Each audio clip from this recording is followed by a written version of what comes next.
Welcome to Quickies. My videos are for entertainment purpose only.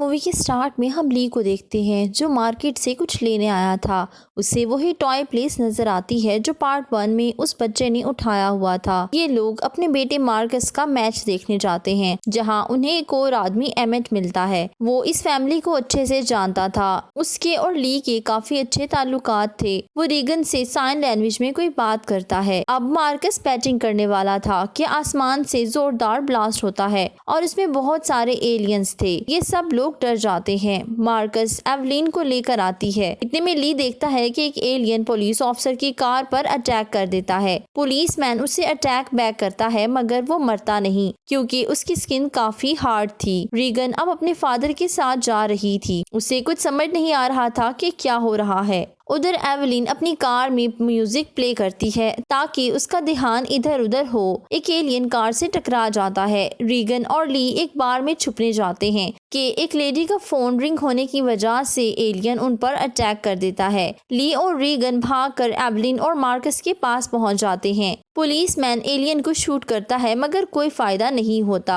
अब Regan और उसकी family एक सेफ जगह पर पहुंच जाते हैं। एवलिन का पाँव एक वायर से अटकता है जिससे आवाज पैदा होती है, यानी ये इनके लिए खतरा था क्योंकि एलियंस को नजर तो कुछ भी नहीं आता था मगर उनकी सुनने की सलाहियत बहुत तेज थी। अब बेबी भी जाग चुका था और ज्यादा आवाज आने लगती है। मार्कस का पाँव एक ट्रैप में फंस जाता है। एवलिन उसे काफी समझाती है मगर दर्द की वजह से मार्कस चुप नहीं करता क्योंकि उसे काफी तकलीफ थी।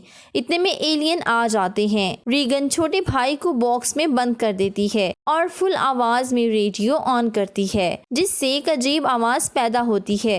अब रीगन उसे शूट कर देती है लेकिन वहाँ सिर्फ एक एलियन नहीं था। सीन्स शिफ्ट होते हैं जहाँ उन्हें एक और आदमी से हेल्प मिलती है। वो ली का पुराना फ्रेंड था जिसका नाम एमेंट था। वो अब अलग अलग रहना चाहता था ताकि किसी को कोई खतरा ना हो। वो उन्हें वहाँ से जाने का कहता है मगर वो ली की तरह बहादुर नहीं था। एमेंट की फैमिली की डेथ हो चुकी थी। मार्कस दर्द से चिल्ला रहा था इसलिए उसकी मदर उसे बैंडेज करती हैं। इतने में उसी सॉन्ग की आवाज आती है तो एमेंट कहता है मैं लास्ट 4 महीने से यही सॉन्ग सुन रहा हूँ। रीगन इस बात पर बिलीव नहीं करती। ये सिग्नल्स पास के आइलैंड से आ रहे थे। शायद वहाँ कोई जिंदा था। वो आगे जाने का फैसला नहीं करता लेकिन रीगन डिसाइड करती है कि जैसे ये फ्रीक्वेंसी सेट होगी वो एलियन से लड़ेगी। रीगन ये बात मार्कस से भी डिस्कस करती है मगर वो उसके साथ नहीं जाना चाहता था और कहता है कि वो उसकी मदर को बता देगा। रीगन बगैर किसी की परवाह किए वहाँ से चली जाती है और एक नोट लिख देती है।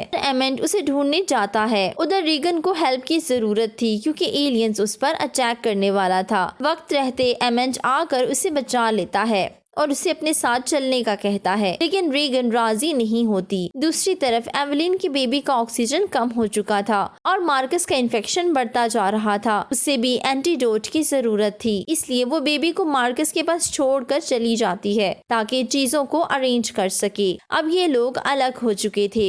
एवलिन इस जगह से गुजरती है जहाँ ली की डेथ हुई थी। वो रिंग उस जगह पर रख कर आगे बढ़ती है। मार्कस इस घर में एक स्केलेटन देखता है और चीख से आवाज पैदा हो जाती है। तभी एक एलियन आता है। अब ऑक्सीजन की कमी की वजह से मार्कस बेहोश हो गया था। एवलिन वहां आकर फायर करती है जिससे एलियन तो बच जाता है मगर फायर काफी ज्यादा थी। एवलिन अपने बच्चों को बचा लेती है। सीन्स रीगन और एमेंट पर शिफ्ट होते हैं जहां उन पर अटैक हो जाता है। वो लोग रीगन को अपने साथ लेकर जाने की कोशिश करते हैं। नॉइस की वजह से वहां एलियंस आ जाते हैं। रीगन और एमेंट पानी में छलांग लगा देते हैं जिसकी वजह से उनकी जान बच जाती है। दोनों एक आइलैंड पर पहुंच जाते हैं जहां वो देखते हैं कि सभी लोग नॉर्मल लाइफ गुजार रहे थे। इस आइलैंड के हेड से मिलकर उन्हें पता चलता है जब एलियंस आए थे तो गवर्नमेंट ने उन्हें सेव करके इस जगह पर भेज दिया मगर रास्ते में शोर की वजह से सिर्फ 2 ही बोट्स इस आइलैंड तक पहुंच सकी। बाकी सबको एलियंस ने मार दिया।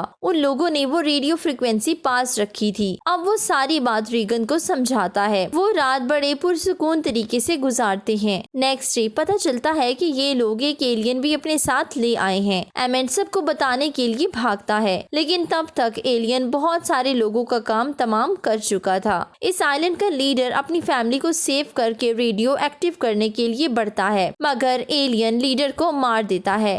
अब एमेंट और रीगन का काम और ज्यादा मुश्किल हो चुका था। ये लोग बड़ी एहतियात से काम ले रहे थे, लेकिन डोर की आवाज से एलियन अलर्ट हो जाता है। वो एमेंट को काफी इंजर कर देता है, लेकिन रीगन हिम्मत नहीं हारती और म्यूजिक प्ले करती है। इसकी आवाज सुनते ही एलियन की हालत खराब हो जाती है और वो मौके का फायदा उठाकर एलियन को मार देती है। दूसरी तरफ एवेलिन भी मेडिसिन लेने के लिए बाहर निकली थी। एक एलियन उस पर अटैक कर देता है। उधर मार्कस को रेडियो से अपनी बहन का मिशन कंप्लीट होने की आवाज आती है और वही आवाज गूंज उठती है, जिससे इस एलियन की भी बिल्कुल वर्स्ट कंडीशन हो जाती है। मार्कस हिम्मत करके एलियन को शूट करता है। अब दोनों बहन भाई यानी रीगन और मार्कस ने बड़ी हिम्मत से एलियंस का खात्मा कर दिया था। रीगन अपने ईयरबड्स वहीं छोड़ जाती है ताकि दूसरे लोग भी इसका फायदा उठाएं, और यही मूवी का एंड हो जाता है। Please don't forget to subscribe, follow my social handles. Thank you for watching.